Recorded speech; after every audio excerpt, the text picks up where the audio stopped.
So finally, we're going to talk a little bit about what happens when we take the union of two or more sets where they are finitely defined and we may have some overlap in there. So let's take a quick example to understand the sort of thing we're talking about.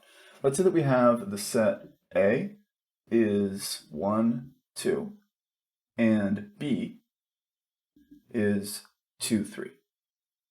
And what we want to do there is think about the union A union B, or B union A, but usually do alphabetical if the order doesn't matter. So this is what we're going to talk about, where when we take the union of these two things, hopefully at this point we're comfortable with seeing the idea that that's going to be 1, 2, and 3, the collection of elements that are in either set. And then from there we can think a little bit about the unions of each of those sets. Not the unions, excuse me, the cardinalities. So if you talk about the cardinality of A, hopefully you can tell pretty easily that's 2, which is also the cardinality of B. Each of those is just a 2-element set. While the cardinality of the union, NAUB, is going to be 3. And yeah, as single elements, it's pretty straightforward, but if you think about it for a second, we talked about a union as being something like or. And later on, we're going to talk about unions as being something like addition, especially in the context of statistics. But here, we took 2 plus 2 and got 3. And the reason why that happened is because when we're talking about unions of finite sets, we're talking about inclusive unions.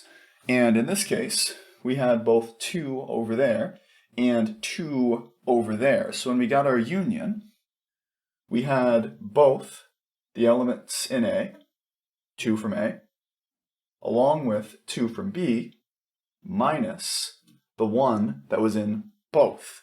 Because when you think of this in terms of Venn diagrams, if you're going to count the or, you're counting that whole sort of like lemniscate-like region in there, where when you count one circle, you get the overlapping part. When you count the other circle, you get that same overlap again. So you want to avoid double counting, you knock it out of there.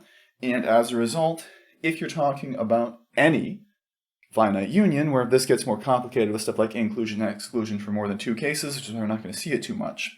But for us here, if you want a union of A and B, then you have the cardinality, will follow the pattern cardinality of A, plus cardinality of B, minus the cardinality of the intersection. Because the intersection has to be things in both, that means it gets counted here as well as there, so we have to remove that double counted case in the middle, where if the two sets are disjoint, that is, if they don't share any elements, you also say that's mutually exclusive for different language, then we would have that, well, that intersection is meaningless and it's just the sum of the two cardinalities. So let's get a case here, a little bit more, let's say, real-world example rather than just these floating numbers to see how this would work in practice.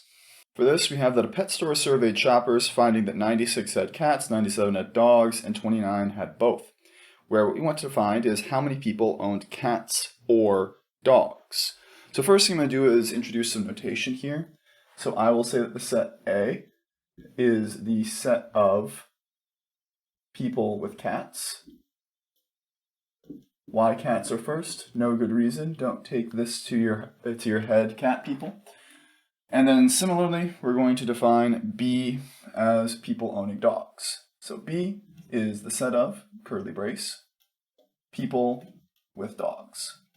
And again, the fact that I went one before the other is largely just a matter there of which one's written in the sentence first. It doesn't actually make a difference here, but we do want some notation so that when we define things like cardinalities and take unions, we know precisely what things are going where. And with this notation in mind, that means the set A intersect B would be the people who have both cats and dogs. So if we want to just be very specific about that to be sure, A intersect B would be the people who have both, as the definition implies.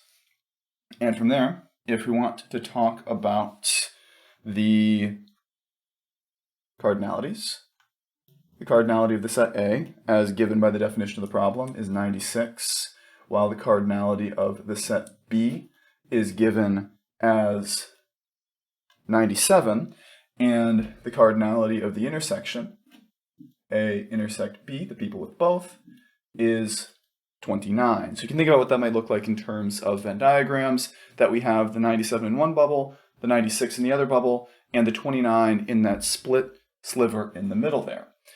Where, if we want to talk about the people who own cats or dogs, and particularly want to find the number of them, that means what we want is the cardinality of A union B. People own cats or, not cats and, not both specifically, but either. You can have one, you can have the other. Where that means we want the cardinality of the set of people who own cats, that is the number of people with cats, as well as the number of people with dogs. But we have to understand here that when we count the people who have cats, we're counting the people who have both. When we're counting the people who have dogs, we're counting the people who have both. We've counted that twice. So we need to remove those intersection cases, which means that our final value here is going to be 96 plus 97 minus that double counted 29 for 164 people who have either cats or dogs. And those are basically all the ideas we have here for working with two sets, which means the next place we can go is talking about what happens when we look at three sets. And that's our last bit of the chapter. See you in there.